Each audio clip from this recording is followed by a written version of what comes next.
Well, I think they should be. Yeah, I mean, like science is about the very close observation of what's around us, and so is art. I mean, if you're an artist, you need to observe very carefully what it is you're trying to reproduce.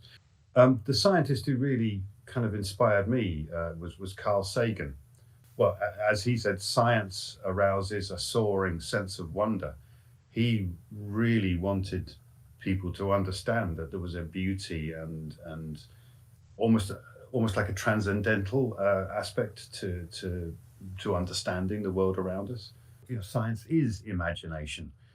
It's particularly when it's engineering, you're trying to sort of picture something that isn't there yet, and then you try to make it happen. There's a huge amount of imagination involved in science, both in terms of speculating about theories that might explain what we see, but also like planning a physical object and making it happen in the real world. I think is a very artistic thing to do, and you know, you would see this very much in the past with people like Da Vinci, who was both a scientist and an artist.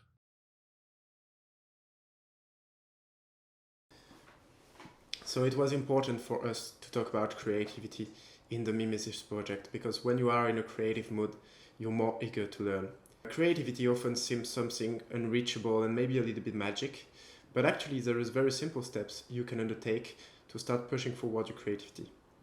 One of them will be to blend two things together that have not been mixed before, like for example, learning the aggregate states of water with theater.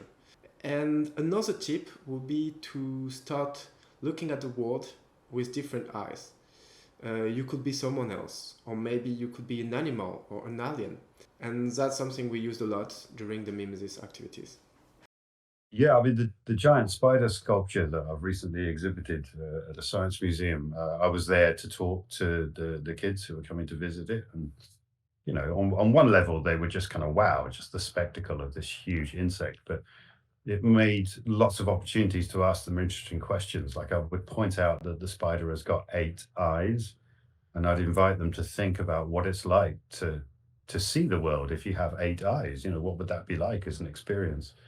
And you could see all the little gears in their heads turning as they tried to answer this question.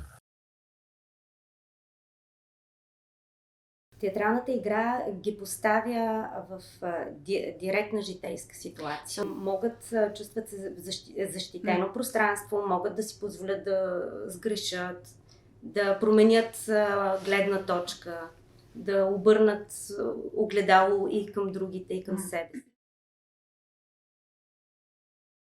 So this is what we call in the theater, how we will create now improvised puppets.